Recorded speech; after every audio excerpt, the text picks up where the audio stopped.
Les relations sont là, ils sont denses.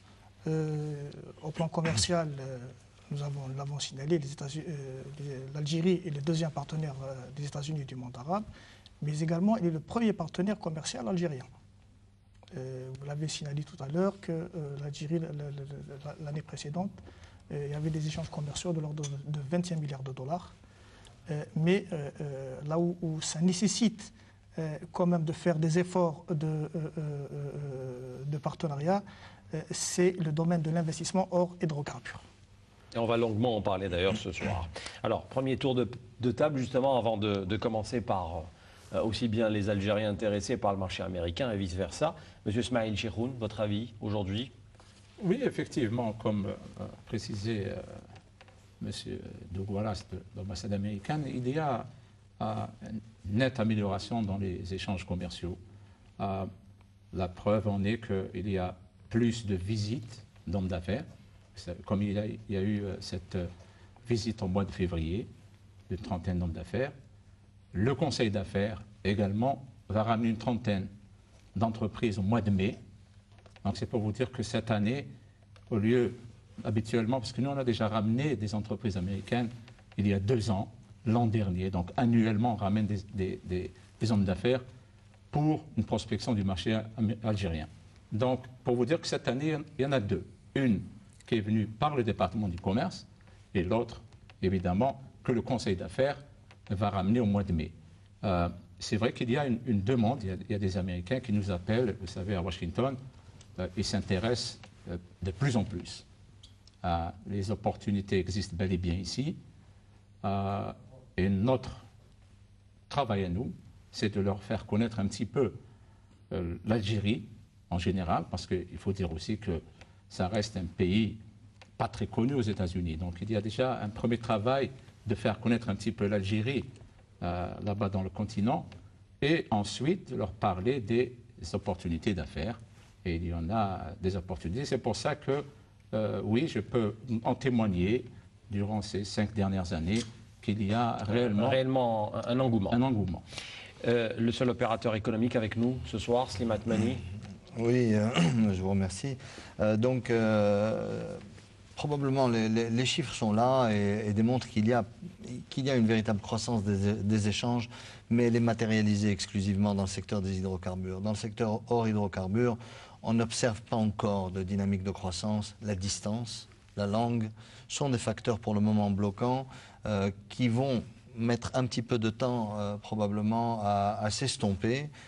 C'est l'éducation, c'est la culture multilingue de la prochaine génération qui va certainement porter des projets beaucoup plus créatifs et beaucoup plus innovants entre les deux pays et qui va ouvrir certainement la voie à ces activités hors hydrocarbures tant attendues par tous. Alors, activités hors hydrocarbures, c'est de cela essentiellement qu'il sera question ce soir. Monsieur Douglas Wallace, commençons d'abord par les Américains intéressés par le marché algérien, donc qui veulent venir investir et s'installer ici chez nous en Algérie. Est-ce qu'aujourd'hui, à votre avis, avant de parler du climat des affaires, d'abord, est-ce qu'il y a réellement une bonne connaissance du marché algérien? Est-ce qu'aujourd'hui, quels sont les domaines clés, les domaines vraiment essentiels aux yeux des Américains qui intéressent les Américains en premier? Oui, oui. C'est une bonne question. C'est toujours une question des bonnes informations sur le marché parce que c'est impératif d'avoir les informations sur le marché avant qu'on investit. C'est notre rôle à l'ambassade d'informer les sociétés américaines des opportunités qui existent dans ce marché et nous faisons beaucoup des recherches du marché ici. C'est vrai que ce n'est pas vraiment un marché traditionnel pour les Américains et c'est difficile de trouver les informations de temps en temps, même dans le météo. Quand on regarde le CNN de temps en temps, quand on voit le météo, on ne peut pas voir même le météo d'Alger sur CNN. Et si on ne peut pas avoir les informations sur le temps à Alger, c'est vraiment quelque chose... Là, vous dites un tout petit exemple, mais qui a son importance quand même, hein, parce que pour ce qui est de la météo, par exemple. Oui, oui. Moi, je crois qu'il y a plusieurs opportunités pour les sociétés américaines en Algérie. si j'ai choisi 3 secteurs, je dirais les équipements médicaux. Pourquoi? Parce que le gouvernement algérien a un plan de construire presque 200 hôpitaux, nouveaux hôpitaux dans 5 ou 10 ans. Et chaque hôpital doit avoir les équipements modernes. Nécessaires. Alors, il y a les équipements médicaux. Je crois qu'aussi, il y a les équipements de l'eau, parce que c'est vraiment une grande priorité pour le gouvernement algérien d'avoir des irrigations pour l'agriculture, l'eau pour les Algériens. Et aussi, le gouvernement a un grand plan pour le développement de l'infrastructure. Et alors, la construction représente un grand secteur d'opportunité pour les sociétés américaines. Voilà donc les 3 secteurs clés, à votre avis, qui ont beaucoup de chances de réussir en tous les cas ici. Oui. Monsieur Chirhoun ou Monsieur Hatmani? Oui, pour continuer un petit peu dans ce qu'avait dit notre ami Doug, effectivement, les secteurs clés, et je crois que c'est principalement des projets du gouvernement, beaucoup plus donc à l'échelle du public par rapport au privé. Donc les projets en Algérie sont principalement du gouvernement, puisque ils le sont dans le secteur des infrastructures et dans la construction, et également ensuite vient le secteur des ressources en eau. Si vous voulez, si on peut les classer un petit peu par ordre pas de priorité, mais disons de là où il y a plus de chances pour que ces compagnies américaines réussissent. Et ensuite vient l'agroalimentaire et les nouvelles technologies. Monsieur Hatmani? Oui, je voulais intervenir parce qu'il y a un point qui est intéressant. Combien d'entreprises américaines aujourd'hui sont actives sur le marché algérien? Soit en vendant des produits, soit en étant implantées sur le territoire algérien. On parle de 120 entreprises implantées.